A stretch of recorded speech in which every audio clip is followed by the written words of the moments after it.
കൃഷ്ണ ഗുരുവായൂരപ്പ ശരണം. പൊന്നുണ്ണി കണ്ണൻ്റെ ഉഷപൂജ അലങ്കാരം രാവിലെ 4 മണിയോടുകൂടി മലർനിവേദ്യം കഴിഞ്ഞ് ശ്രീകോവിൽ നട തുറന്നു. പൊന്നുണ്ണി കണ്ണൻ അത് ശ്രീലകത്ത് പുഞ്ചിരിച്ച് നിൽക്കാണ്. നെയ്വിളക്കുകളെല്ലാം നിറഞ്ഞു കത്തുന്നുണ്ട്. അതിൻ്റെ ശോഭയിൽ പൊന്നുണ്ണി കണ്ണൻ്റെ പുഞ്ചിരി കാണാൻ കൂടുതൽ കൂടുതൽ കൂടുതൽ ഒരു ഭംഗിയുണ്ട്. പൊന്നുണ്ണി കണ്ണൻ്റെ തിരുമുഖം ചന്ദനം ചാർത്തിയിട്ടുണ്ട്. നെറ്റിയിലൊരു സ്വർണ്ണഗോപിക്കുറി അണിയിച്ചിട്ടുണ്ട്. ചെവിയിൽ ചെവിപ്പൂക്കൾ വെച്ചിട്ടുണ്ട്. മാറത്ത് ഒരു സ്വർണ്ണത്തിലകവും 2 സ്വർണ്ണമാലകളും ചാർത്തിയിരിക്കുന്നു. പൊന്നിൻ കിങ്ങിണി കെട്ടി പട്ടുകോണകമെടുത്ത് ഒരു വെളുത്ത പട്ടും ഓറഞ്ച് നിറത്തിലുള്ളൊരു പട്ടും കൂട്ടിക്കെട്ടി ഞൊറിഞ്ഞെടുത്തിട്ടുണ്ട്. വലത് കയ്യിൽ താമരയുമുണ്ട്. സ്വർണ്ണ കിരീടം ചാർത്തി കിരീടത്തിന്മേൽ 4 തിരുമുടിമാലകളും 2 വലിയ വനമാലകളും ചാർത്തിയിരിക്കുന്നു. അങ്ങനെ സുന്ദരനായി പുഞ്ചിരിച്ച് നിൽക്കുന്ന സച്ചിദാനന്ദ കട്ടയെയാണ് നട തുറന്ന സമയത്ത് ഭക്തന്മാരെല്ലാവരും കാണുന്നത്. അവർ സന്തോഷത്തിൽ ആനന്ദത്തിൽ ആറാടി ആ പൊന്നുണ്ണി കണ്ണൻ്റെ തിരുനാമങ്ങളും ചൊല്ലി കണ്ണൻ്റെ അടുത്തേക്ക് അതാ ഓടി ഓടി ഓടി ഓടി പോണു. ആ സോപാനപ്പടിയിൽ നിന്ന് കണ്ണനെ കൺകുളിർക്ക കണ്ട് കണ്ണൻ്റെ തൃക്കാൽക്കൽ വീണ് നമസ്കരിക്കണോ, പ്രാർത്ഥിക്കണോ. കണ്ണൻ്റെ അനുഗ്രഹം അവർക്കെല്ലാവർക്കും ഉണ്ടാവണം. ആ സുന്ദര രൂപം നമുക്കും നമ്മുടെ മനസ്സിലേക്കൊന്ന് ആവാഹിച്ചാലോ. എല്ലാവരും നല്ലപോലെ പ്രാർത്ഥിച്ചോളൂ.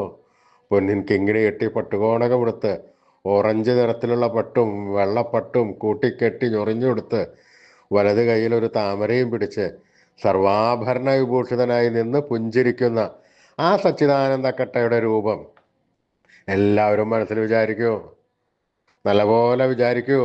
ആ പൊന്നുണ്ണി കണ്ണൻ അതാ നമ്മുടെ മനസ്സിൻ്റെ ഉള്ളിൻ്റെ ഉള്ളിലേക്ക് അതാ കയറി വരുന്നു. ആ പൊന്നുണ്ണി കണ്ണൻ അവിടെ എത്തിക്കഴിഞ്ഞാൽ ആ കണ്ണനെ കൂട്ടിപ്പിടിച്ച് അവിടെ നിർത്തി അവിടെ പ്രതിഷ്ഠിച്ച് ആ കണ്ണനുമായി കുറച്ചു നേരം സംവദിച്ച് ആ കണ്ണനെ ഒന്ന് കൊഞ്ചിച്ച് ഒന്ന് ലാളിച്ചൊരു മുത്തം കൊടുത്ത് ആ കണ്ണൻ്റെ തൃക്കാൽക്കൽ വീണ് നമസ്കരിക്കാം, പ്രാർത്ഥിക്കാം. കണ്ണൻ്റെ അനുഗ്രഹം നമുക്ക് എല്ലാവർക്കും എല്ലാം ഇപ്പോഴും ഉണ്ടാവും കേട്ടോ. എല്ലാവരും കണ്ണൻ്റെ തിരുനാമങ്ങൾ ചൊല്ലിക്കോളൂ. നാരായണ നാരായണ നാരായണ നാരായണ നാരായണ. സ്നേഹത്തോടുകൂടി ഭക്തിയോടുകൂടി വിശ്വാസത്തോടുകൂടി കണ്ണൻ്റെ തിരുനാമങ്ങൾ ഉറക്കെ ഉറക്കെ ഉറക്കെ ജപിക്കുക. കണ്ണൻ അത് കേൾക്കും, കേൾക്കാതിരിക്കാൻ പറ്റില്ല. അത് കേട്ട് കഴിഞ്ഞാൽ കണ്ണൻ നമ്മുടെ അടുത്തേക്ക് അങ്ങോട്ട് ഓടി വരും. നമ്മൾ കൊടുത്ത സ്നേഹത്തിൻ്റെ 10 മടങ്ങ് ഇരട്ടി സ്നേഹത്തോടു കൂടി നമ്മുടെ ഒക്കത്തൊക്കെ ഒന്ന് കയറിയിരുന്ന് നമുക്കൊരു മുത്തം തന്ന് വേണ്ട സമയത്ത് വേണ്ടതെല്ലാം വാരിക്കോരി തന്ന് നമ്മളെ അനുഗ്രഹിക്കും. അതുകൊണ്ട് എല്ലാവരും സ്നേഹത്തോടു കൂടി കണ്ണനെ വിളിച്ചോളൂ. നാരായണ നാരായണ നാരായണ നാരായണ നാരായണ നാരായണ. കൃഷ്ണായ വാസുദേവായ ഹരേ പരമാത്മനെ പ്രണതക്ലേശനാശായ ഗോവിന്ദായ നമോ നമ. കൃഷ്ണായ വാസുദേവായ ഹരേ പരമാത്മനെ പ്രണതക്ലേശനാശായ ഗോവിന്ദായ നമോ നമ.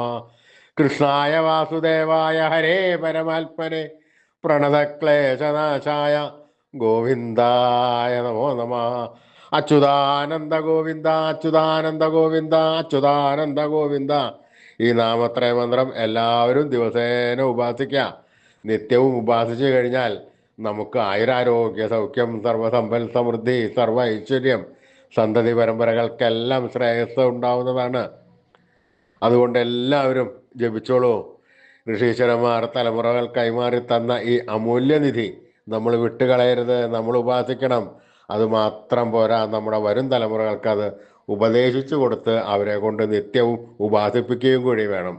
ഈ കലികാലത്ത് ജപിക്കാൻ പറ്റിയ ഉത്തമമായ മന്ത്രം കൂടിയാണിത്. അതുകൊണ്ട് എല്ലാവരും നാമത്രയ മന്ത്രം ജപിച്ചു തുടങ്ങിക്കോളൂ. അച്യുതാനന്ദ ഗോവിന്ദ അച്യുതാനന്ദ ഗോവിന്ദ അച്യുതാനന്ദ ഗോവിന്ദ അച്യുതാനന്ദ ഗോവിന്ദ.